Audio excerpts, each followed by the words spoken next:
시와 찬송과 신령한 노래들로 서로 화답하여 너희의 마음으로 주께 노래하며 찬송하며 범사의 우리 주 예수 그리스도의 이름으로 항상 아버지 하나님께 감사하며 그리스도를 경외함으로 피차 복종하라.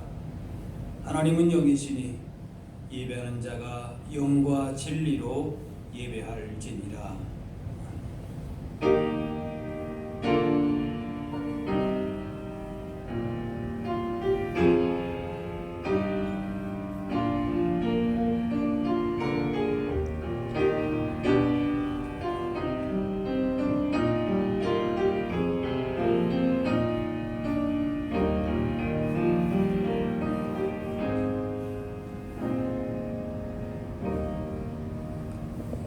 2021년 한 해가 저물어가는 마지막 주일에 저희들이 겸손한 마음으로 성전에 나왔습니다. 지난 1년 동안 저희 발걸음을 실족하지 않도록 지켜주신 하나님의 은혜를 생각하며 감사합니다. 한 해가 저물듯이 우리 일생이 다하는 그 순간에도 하나님께서 저희 곁에 함께 하시고 우리 영혼을 보호해 주실 것을 믿으며 경배를 드립니다. 2021년도를 보람있게 마무리하고 들려주시는 말씀 속에서 새해를 준비하는 새로운 결단과 소망이 충만한 예배가 되게 하여 주옵소서. 영과 진리로 드리는 예배를 기쁘게 받아주시기를 원하오며 예수님의 이름으로 기도하옵나이다. 아멘. 자매의 기도를 드리겠습니다. 사랑과 은혜가 충만하신 하나님 아버지, 2021년도 마지막 주일에 저희들이 안타까운 마음으로 주님 앞에 섰습니다. 지난 1년을 돌아보니 우리의 완악했던 마음과 행실들이 드러나고 있습니다. 주님께서 허락하신 아깝고 소중했던 시간들을 허탄한 곳에 낭비하며 살았습니다. 세상에 취하여 살다가 하나님께 충성하고 교회를 위해 헌신하며 이웃을 섬길 수 있는 많은 기회를 놓쳐버리고 말았습니다. 기도 없이 감사 없이 찬송 없이 헌신 없이 살았던 지난 한 해를 회개하오니 용서해 주옵소서. 열매 없는 무화과 나무를 참아주며 땅을 두릅하고 걸음을 공급했던 농부와 같이 저희들에게 다시 한번 기회를 주옵소서. 그리하여 새해에는 하나님을 기쁘시게 하는 열매를 많이 맺어드리는 삶을 살게 하여 주옵소서. 이제는 하나님과 나만이 하는 죄를 생각하며 참회의 기도를 계속 드리겠습니다.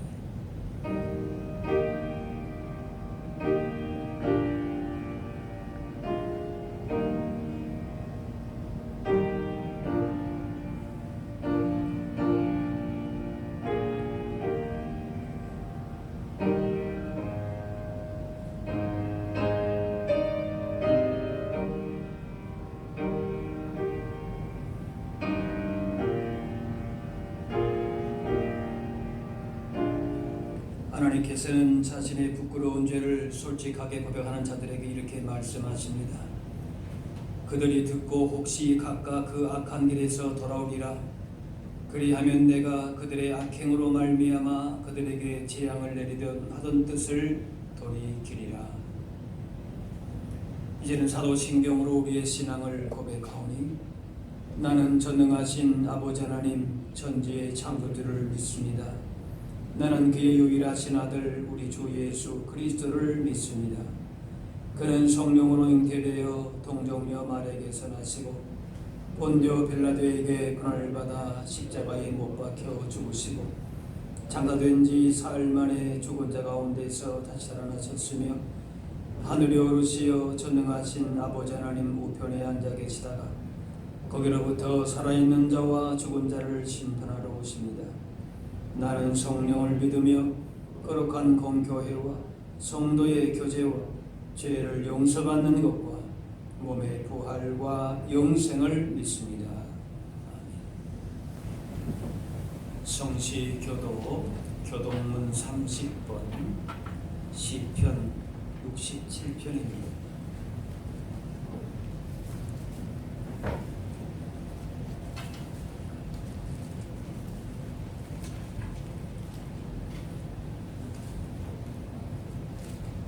하나님은 우리에게 은혜를 베푸사 복을 주시고 그의 얼굴빛을 우리에게 비추사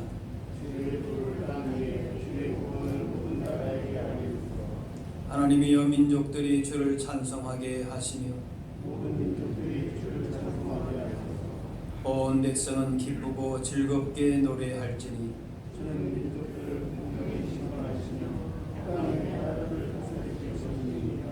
하나님이여 민족들이 주를 찬송하게 하시며 모든 민족으로 주를 찬송하게 하소서.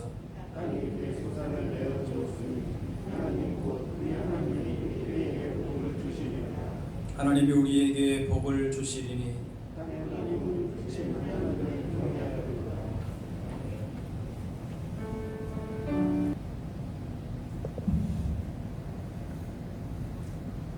사랑이 많으시고 은혜가 풍성하신 하나님 아버지, 주님의 탄생하심을 찬양하며 경배하는 한 주간 속에서도 주님께서 인도하여 주시고 오늘 거룩한 주일 주님 앞에 모여 예배드리게 하여 주심을 감사드립니다.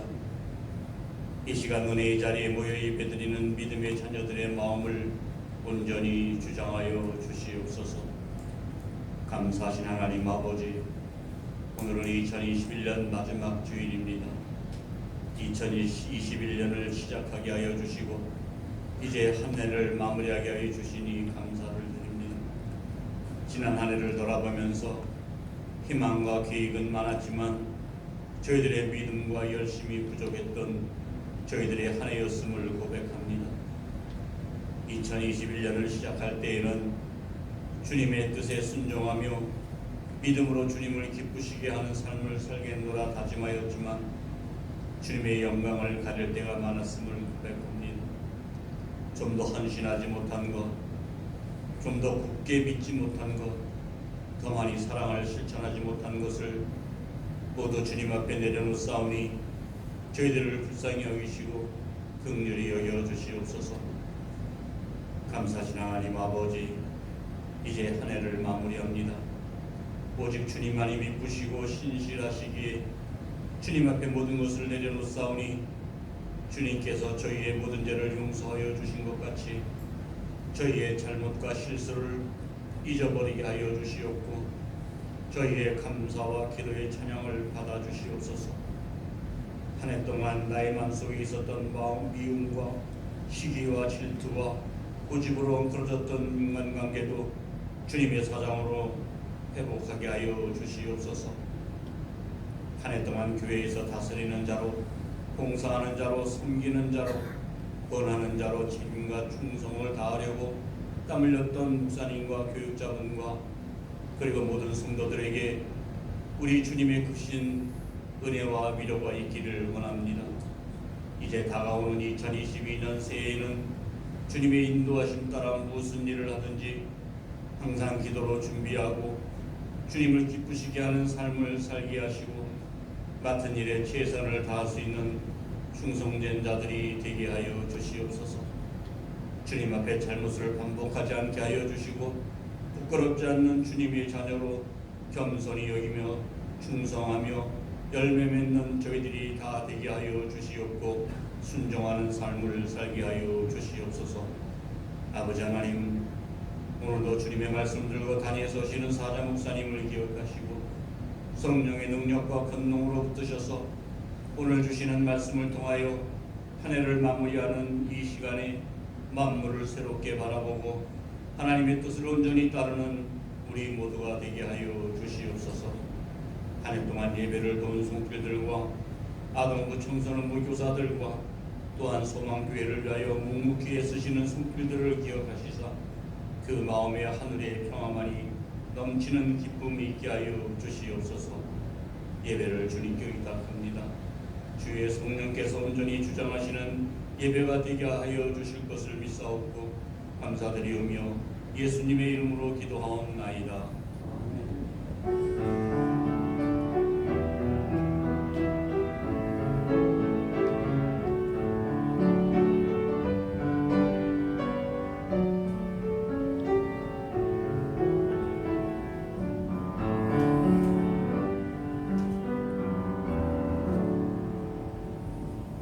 오늘 우리 주신 하나님의 말씀은 신약 성경 디모데후서 4장 6절에서 8절 말씀입니다.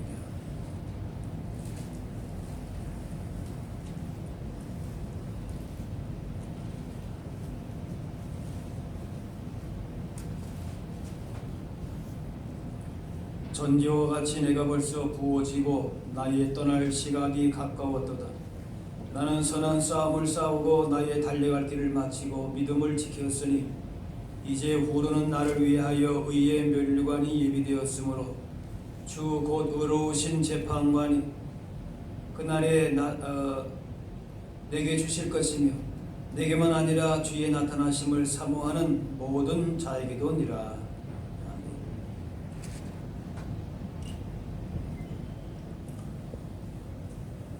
코로나19 상황 가운데에 걱정과 불안과 기대와 소망을 품고 2021년도를 시작했는데 어느덧 2021년 마지막 주일입니다.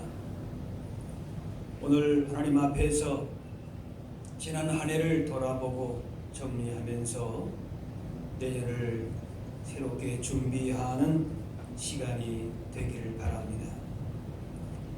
디모데후서는 사도 바울의 죽음을 얼마 남겨두지 않은 상황에서 제자 디모데에게 보내는 마지막 편지입니다. 6절에 전제와 같이 내가 벌써 부어지고 나의 떠날 시각이 가까웠도다.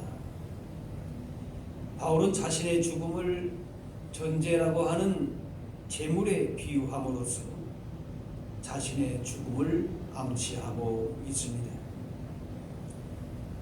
이처럼 임박한 죽음을 앞두고 자신의 살아온 삶을 정리하는 사도 바울의 마음을 생각하면서 오늘 한 해를 마감하는 시간에 우리의 모습도 돌아봐야 할 것입니다.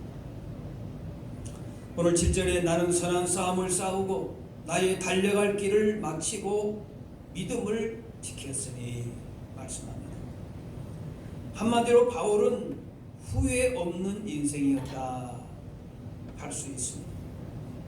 우리도 최선을 다했으니까 후회 없다 그런 말을 종종 합니다. 잘했든 못했든지 할 수 있는 최선을 다했다는 뜻입니다. 그러나 바울이 말하는 것은 우리가 말하는 후회가 없다는 차원을 넘어서는 것입니다. 바울은 예수 그리스도를 정확하게 해석하고 그 진리의 체계를 세웠습니다. 신약의 27권 중에서 절반이 그의 작품이고 기독교를 세계 종교로 전파한 사람 역시 바울입니다. 기독교에 큰 공헌을 한 사람입니다. 이 정도 되면은 후회 없다 그렇게 말할 만하지 않겠습니까? 자, 그렇다고 그가 무슨 권력을 누리거나 편안한 삶을 산 것은 아닙니다. 평생을 떠돌이로 살다시피 하면서 쫓겨서 도망다니고 숨었던 적이 한두 번이 아닙니다. 다 죽게 되도록 두들겨 맞았던 것도 셀 수 없고 많은 시간을 감옥에서 보내고 이제 죽음을 얼마 남지 않은 이 시점에서도 감옥에서 자기 죽음을 기다리고 있는 상황입니다. 이런 삶을 돌아보면은 신세 한탄이 나올 법도 하고 원망하는 말이 쏟아져 나올 것 같은데 바울은 후회 없이 살았다고 합니다. 죽을 정도로 매맞고 파선당해 바다에 빠져 죽을 뻔했고 강도를 만나고 산 넘고 물 건너서 밤을 지새우면서 그가 마땅히 달려갈 길을 달렸다. 선한 싸움을 싸웠다. 후회 없다. 그 말이. 감옥에서 온갖 고초를 당하다가 형장 이슬로 사라지는 것은 불행한 죽음이 아니고 믿음을 지킨 결과였다라는 겁니다. 몸은 병들어 고통스럽고 도역자들은 때로 변절하고 떠나가는 고독한 삶이었지만 후회 없는 자랑스러운 삶이었다는 겁니다. 이처럼 마지막 순간의 평가가 그 사람의 삶의 가치와 의미를 결정하는 걸 볼 수 있습니다. 히브리서 9장에 한 번 죽는 것은 사람에게 정하신 것이요 그 후에는 심판이 있으리니 아무리 큰 권력이나 부를 소유했던 사람도 결국은 죽게 되고 그 인생에 대한 심판이 기다리고 있다는 겁니다.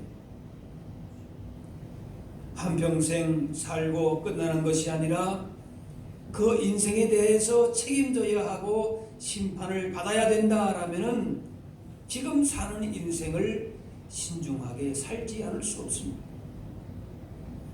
지금 사는 인생을 근거로 해서 심판받게 될 줄 알면서 제멋대로 산다는 것은 너무나도 어리석은 것입니다. 그런데 대부분의 사람들은 나중에 있을 심판을 별로 염두에 두지 않습니다. 심판이 있다는 것을 모르거나 믿지 않아서일 수 있는데 심판이 없다 생각하면은 대단한 착각입니다. 오산입니다. 그뿐만 아니라 심판이 없기에 제멋대로 사는 것은 매우 비도덕적인 처사이기도 합니다. 들키지 않을 거니까, 혼나지 않을 거니까 나쁜 짓 한다는 것과 같습니다. 다른 사람만 모르면 된다. 합리화시키고 변명하면 된다 생각하는 것입니다. 또한 심판이 있다는 것을 알면서도 그것을 염두에 두지 않는 것은 심판이 당장 일어나지 않는 일이고 또 아직 회개해야 할 기회, 행동을 돌이킬 시간이 많이 있다고 생각하기 때문에 그럴 수 있습니다. 하지만 인생의 마지막에 대해서, 죽음에 대해서 어떤 보장을 받은 사람은 아무도 없습니다. 올 때는 순서가 있지만 갈 때는 순서가 없다고 합니다. 회개할 시간이 많이 있다고 생각하고 행동하는 것은 지혜롭지 못한 일입니다. 따라서 우리는 오늘의 삶이 마지막인 것처럼 살아야 합니다. 지금 내 인생의 마지막 날을 맞이하고 있고 죽는다면은 어떤 모습으로 주님 심판대 앞에 설 것인지를 늘 염두에 두고 살아야 합니다. 노아 시대 사람들이 내일 홍수가 나서 죽을 것을 알았다면은 그렇게 악을 행하고 태평스럽게 살지는 않았을 것입니다. 주님이 다시 오시겠다고 하시면서 언제 오시겠다 하지 않고 도적같이 임하시겠다 하는 것도 항상 인생의 마지막을 생각하면서 늘 깨어 준비하라는 뜻입니다. 메멘토 모리라라고 하는 말이 있습니다. 자신의 죽음을 기억하라. 또는 너는 반드시 죽는다는 것을 기억하라. 그런 뜻의 라틴어입니다. 옛날 로마에서 원정에서 승리하고 개선하는 장군이 입성하고 시가 행진할 때에 노예를 지켜서 뒤에서 큰 소리로 메멘토 모리를 외치게 했다고 합니다. 그 이유가 무엇인가? 전쟁에서 승리했다고 너무 우쭐대지 말아라. 오늘은 개선 장군이지만은 너도 언젠가는 죽는다. 그러니 겸손하게 행동하라. 이런 의미에서 생겨난 풍습이라고 합니다. 그리고 이렇게 메멘토 모리, 인생의 죽음을 기억하는 것보다 더 중요한 것이 있는데 바로 그것은 심판이 있다는 겁니다. 죽음으로서 끝나는 것이 아니라 죽으면 다 끝나지, 그것이 아니라 그 후에는 또 다른 삶이 있다는 것입니다. 그래서 심판의 결과에 따른 두 번째 삶이 이어지게 될 것입니다. 그래서 바울은 이것을 산자와 죽은 자의 심판이라 그랬습니다. 똑같은 심판이 아니라는 거예요. 디모데후서 4장 1절에 하나님 앞과 살아있는 자와 죽은 자를 심판하실 그리스도 예수 앞에서 그가 나타나실 것과 그의 나라를 두고 엄히 명한다 했습니다. 사람이 죽어서 재판장 앞에 서게 되면은 심판주이신 예수 그리스도께서 판정하시는데 그 사람이 산 자인지 죽은 자인지를 판정한다는 겁니다. 여기서 산 자는 생명을 가진 자이고 죽은 자는 생명을 갖지 못한 자입니다. 이 생명은 지금 우리가 사는 목숨과는 전혀 다른 생명입니다. 우리는 생명을 두 개 가진 사람들입니다. 하나는 언젠가 한 번 죽게 될 목숨, 이 땅에서 사는 모든 사람이 가진 생명이고 그 육신의 생명입니다. 또 하나는 예수님께서 대신 죽음으로 얻게 될 영원한 생명입니다. 아무나 가진 생명이 아니고 예수 믿는 사람들이 가진 생명인 것입니다. 그래서 우리는 심판, 최후의 심판에서 죽은 자가 아니라 비록 육신의 죽음은 죽지만은 그러나 영생을 가졌기 때문에 너는 산 자이다. 그런 판정을 받게 된다 그 말이에요. 우리가 사는 세상 이것이 전부가 아닙니다. 이 세상은 그냥 제멋대로 자기 원하는 대로 자기 뜻대로 원하는 대로 살았다 그러면은 잘 살았다, 원 없이 살았다, 자기 만족하면 됐지, 그렇게 생각할지 모릅니다. 그렇게 또 만족하고 죽을지 모릅니다. 그러나 이 세상은 잠시 머물고 가는 나그네 길입니다. 잠시 잠깐인 것이. 물론 이 세상의 삶도 중요하고 의미 있는 것이지만은 우리가 더 관심을 가져야 할 것은 영원한 생명입니다. 그러므로 이 세상에서도 죽은 자가 아니라 살아있는 자로, 즉 영원한 생명을 가진 사람으로 살아야 합니다. 영원한 생명을 가진 사람과 그것을 갖지 못한 사람의 삶은 분명 다를 수밖에 없는 것입니다. 과연 지난 한 해 우리는 어떻게 살아왔습니까? 기쁘고 감사한 일도 있을 것이고 후회스러운 일, 부끄러운 모습도 있었을 것입니다. 잘못된 선택으로 후회스러운 일들이 있었을지라도 부끄러운 일이 아니었다면은 그래도 좋은 편에 들어갈 수 있을 것입니다. 어쨌든 우리 안에는 부끄럽고 감추고 싶은 모습들이 있습니다.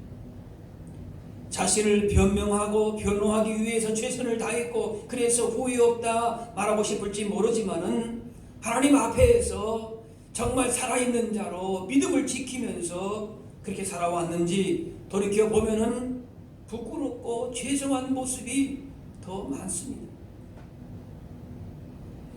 7절에 나는 선한 싸움을 싸우고 바울의 생애는 전투의 연속이었습니다. 그래서인지 전쟁과 전투의 이미지를 많이 사용해서 교훈합니다. 디모데에게 군사로 부름을 받았으니까 고난을 두려워하지 말라고 하면서 자기 생활에 얽매여 군사 본연의 임무를 망각해서는 안 된다 했습니다. 에베소 교회에 보내는 편지 보게 되면은 하나님의 전신 갑주로 무장하라, 군인 정신을 가져야 될 것을 말씀합니다. 이처럼 전투 이미지를 많이 사용한 것은 우리가 영적 전투의 한가운데 살고 있기 때문에 그렇습니다. 죽을 목숨, 언제가 끝날 목숨을 가지고 살지 말고 정말 살아있는 자로서 살아라, 그렇게 말씀하면서 베드로 사도는 근신하라, 깨어라 말씀합니다. 우리 안에 주신 영생과 믿음을 붙들고 살아라, 그 말씀입니다. 너희 대적마귀가 온 사자같이 두루 삼키며 다니며 삼킬 자를 찾는다. 영국의 철학자 토마스 홉스가 만인에 대한 투쟁이라 이런 말을 했는데, 어떤 면에서 우리의 삶은 끊임없는 투쟁입니다. 싸움입니다. 어차피 우리 인생이 싸우는 것이라면은 어떤 싸움을 싸우는가에 따라서 그의 삶이 마지막에 평가가 될 것입니다. 대체로 사람들은 먹고 사는 문제, 자녀 키우는 일에 매달려 삽니다. 말하자면은 생존을 위한 싸움에 그치고 맙니다. 물론 생존을 위해 싸우는 것을 싸우지 않을 수가 없을 것입니다. 그런데 삶을 회고하는 마지막 순간이 다가왔을 때에 나 자신만을 위해서 싸움에 살아왔는지 아니면은 좀 더 대의적인 싸움을 싸웠는지 묻게 될 것입니다. 그리스도인으로서 요청되는 싸움은 그리스도의 군사로서 선한 싸움입니다. 그 선한 싸움의 기초 위에서 개인과 가정과 나라를 위한 싸움에 헌신하든 지역사회의 발전을 위한 싸움에 헌신하든 그렇게 하나님 나라를 위한 목표와 방향을 정하고 우리의 싸움의 영역이 넓어져야 하는 것입니다. 바울처럼 평생 그리스도를 위한 선한 싸움을 싸우다가 그렇게 살아야 하지만은 이기적인 욕망을 위해서 추한 싸움을 싸우고 작은 이익을 위해서 다른 사람들의 큰 이익을 무시하면서 살았다면은 싸우긴 싸웠지만은 허탄한 싸움, 비겁한 싸움을 싸운 것입니다. 선한 싸움을 싸운 생이었다고 하는 바울에 비추어서 우리의 지난 한 해가 얼마나 선한 싸움을 싸우는 것들이었는지 돌이켜보면은 부끄럽고 후회스러운 모습들이었습니다. 남을 무시하고 자기만 의롭다고 생각하고 행동하고 다른 사람의 마음에 비수를 꽂는 말을 함부로 하고 살았다면은 악한 싸움을 싸운 것입니다. 힘들고 공공에 처한 사람들에게 관심도 없이 남들이 어떻게 되든 말든 그저 나만 잘 먹고 잘 사는 것에만 관심사로 알고 살아왔다면은 열심히 싸운 것만은 인정해줄지 모르겠지만은 바울처럼 하나님 앞에서 선한 싸움을 싸웠다 그렇게 말할 수는 없을 것입니다. 또 오늘 본문의 바울은 끝까지 믿음을 지켰다 그랬습니다. 참 쉬운 말 아닙니다. 7절에 믿음을 지켰다. 믿음에 어긋나는 삶을 살지 않았다는 것입니다. 바울 역시 우리와 똑같은 인간입니다. 그가 특별한 능력이나 성공을 가져서 위대한 삶을 싸운 것이 아닙니다. 바울이 싸움에서 승리하고 믿음을 지킬 수 있었던 비결은 다름 아닌 예수 그리스도이십니다. 갈라디아 2장에 이제는 내가 사는 것이 아니요 오직 내 안에 그리스도께서 사시는 것이라. 하나님의 아들을 믿는 믿음 안에서 사는 것이라. 다른 어떤 것보다도 예수 그리스도 안에 있는 이 믿음을 생명처럼 귀하게 여긴 겁니다. 나는 하나님의 사람이다. 하나님의 백성이다. 예수 그리스도 안에 있는 사람이다라고 하는 이 믿음을 끝까지 붙들었던 것입니다. 다른 거 아닙니다. 바울은 자신의 의지와 능력으로 하나님이 원하시는 의에 도달할 수 없음을 깨달았습니다. 오직 예수 그리스도의 의로 십자가의 보혈의 능력을 의지하고 그래서 그 자리에 그 삶의 중심에 그리스도가 사신다 고백한 것입니다. 지난 한 해 우리는 믿음을 지킨 한이었는가라는 것입니다. 물론 예수 믿는 것 포기하고 예수님을 배반한 것이 아닌 이상 믿음을 지켰다 할 수는 있을 것입니다. 그러나 우리의 모든 행동과 동기가 믿음에 합당한 것이었는지, 믿음과 연결되었는지, 적합한 것이었는지를 생각해 보게 되면은 우리의 생활 속에서 믿음과 관련 없는 말미암지 않는 모습들도 얼마든지 발견될 수 있다는 겁니다. 믿음과 관계없이 한 거 있다라고 하는 거지. 열매를 보고 그 나무를 알 수 있다 하신 말씀처럼 믿음으로 말미암아 행함의 열매로 우리가 그리스도인 것들을 보여줘야 되는데 믿음 없는 사람과 별 차이가 없을 때가 많다는 것입니다. 믿음을 지킨다는 것은 무슨 총칼의 위협 앞에서 신앙의 포기 여부를 말하는 극단적인 상황이 아닙니다. 오히려 매일매일 믿음을 따라서 삶의 열매를 맺고 있는지를 보아야 합니다. 어느 특별한 한순간에만 내가 믿음 지켰다 그렇다고 해서 그건 믿음이 아니에요. 매일매일의 삶을 통하여서 우리의 행동 하나 말 한마디가 우리의 믿음을 반영하고 있는가, 믿음과 연결되어 있는가, 그렇지 못한가에 따라서 믿음으로 살았는지 그렇지 못했는지를 판단해 볼 수 있을 것입니다. 지난 한 해에 기쁨과 영광스러운 일들도 경험할 때가 있을 것이고 좌절과 낭망을 겪어야 될 때도 있을지 모릅니다. 아름다운 추억을 만들었을 수도 있고 기가 막힌 슬픔을 겪었을 수도 있습니다. 지난 시간 일어났던 여러 가지 일들마다 의미가 있었겠지만은 더 중요한 사실은 우리가 그 일들을 어떻게 받아들이고 어떻게 대응했는가라고 하는 것입니다. 같은 일을 당하고도 어떻게 대응했는가에 따라서 전혀 다른 결과가 나올 수가 있습니다. 슬프고 고통스러운 일이 있었을지라도 믿음으로 하나님께서 그 고난 속에서 더 성숙하고 아름다운 믿음을 갖고 오는 것은 모습을 나타냈다면은 그것은 잘한 것입니다. 믿음으로 승리한 것입니다.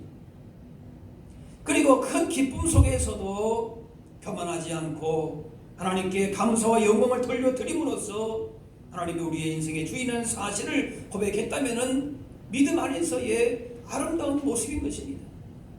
실패했다고 그것이 실패가 아닙니다. 성공했다고 그것이 성공이 아닐 수가 있는 겁니다. 우리 삶의 여러 가지 일들이 믿음과 함께 결부가 되었는가라고 하는 사실입니다. 마음속에 있는 소망과 계획이 온전히 이루어지지 못하고 안타깝게 한 해가 끝나고 있을지라도 마음을 가다듬고 새로운 각오로 하나님이 인도하심과 긍휼하심을 구해야 할 것입니다. 어떤 상황에서도 성령님의 인도하심을 깨닫고 순종하는 믿음으로 새로운 기회를 만들어 가는 것입니다. 이사야 선지자는 이스라엘이 바벨론의 포로로 끌려가는 그렇게 생활을 하면서 나라를 잃어버리고 재산도 잃고 가족과 생이별을 하는 그런 상황들을 말씀합니다. 그런데 이렇게 절망에 부딪힌 이스라엘을 향해서 하나님의 전혀 뜻밖의 새로운 소망의 말씀을 주십니다. 이사야 43장에 보라 내가 새 일을 행하리니 이제 나타날 것이라 너희가 그것을 알지 못하겠느냐 반드시 내가 광야의 길 사막의 강을 내리니. 하나님은 무의 서유를 창조하시는 분이십니다. 바다 가운데에 지름길이 생기고 광야에서 샘물이 솟아나고 사막의 강들이 흘러넘칠 수 있는 것은 오직 하나님의 역사인 것입니다. 지난 시간에 어떤 모습으로 살았을지라도 하나님께서 좋은 것 주시고 새 일을 행하심을 기대하면서 올 한 해를 우리가 마무리하는 것입니다. 지금 힘든 현실, 불투명한 미래를 바라보면서 낙심하고 절망할 수 있을 것입니다. 그러나 아직 끝난 것이 아닙니다.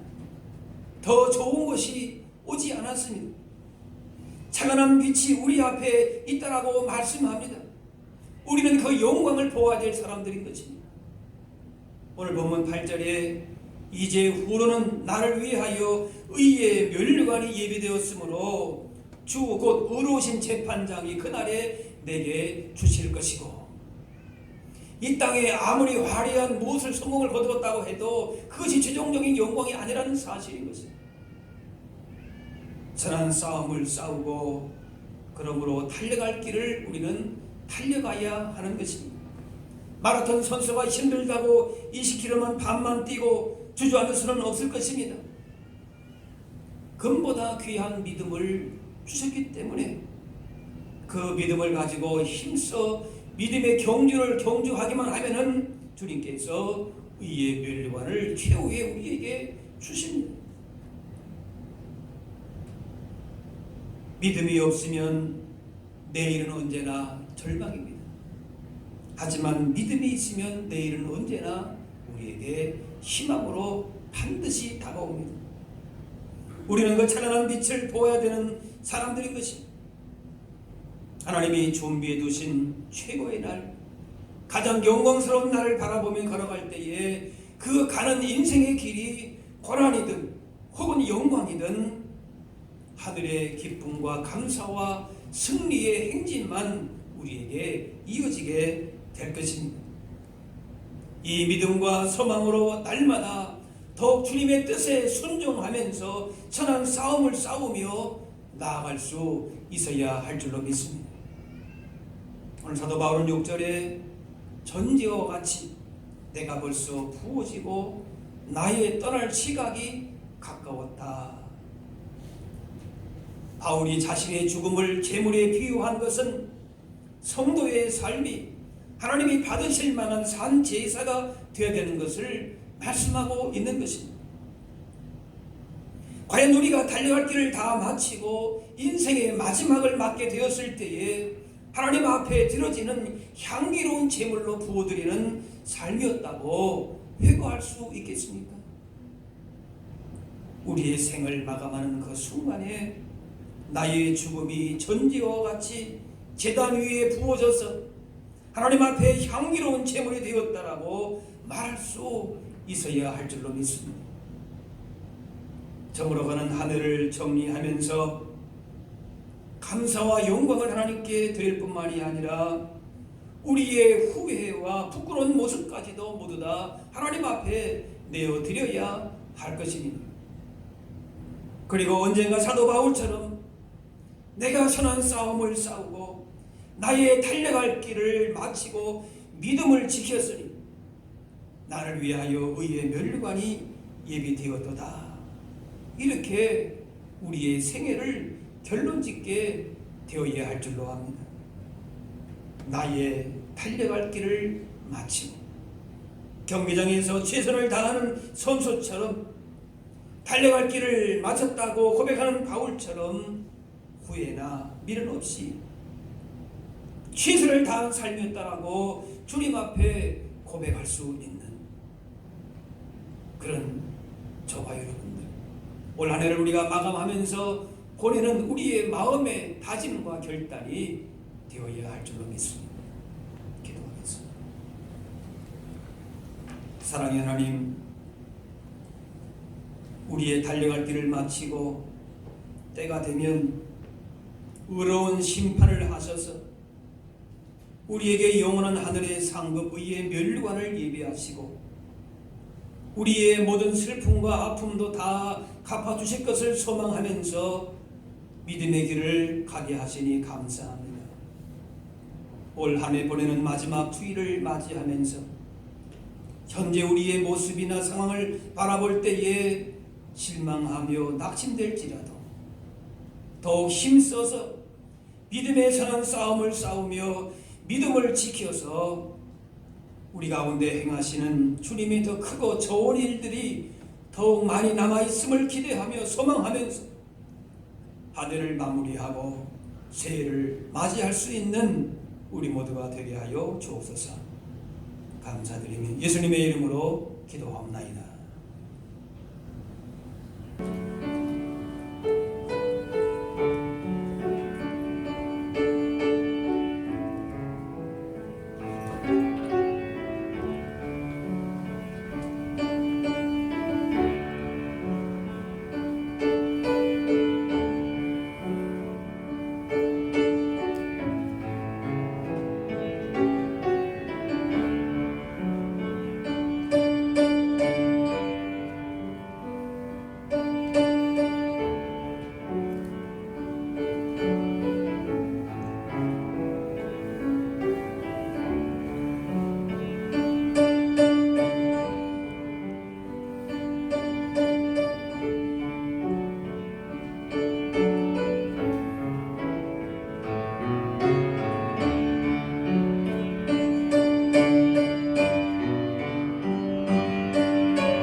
사랑의 하나님, 한 해를 마무리하는 마지막 주일 주님 앞에 불러주시고 예배하며 말씀으로 인도해 주시니 감사합니다.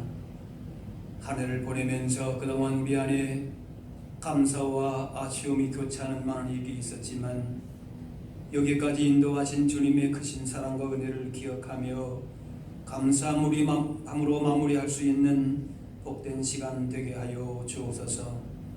바울과 같이 달려갈 길을 마치고 생을 마감하는 순간이 선한 싸움을 싸우고 믿음으로 지킴으로 하나님 앞에 향기로운 제물 되었다고 고백하며 찬양하는 시간이 되게 하여 주옵소서.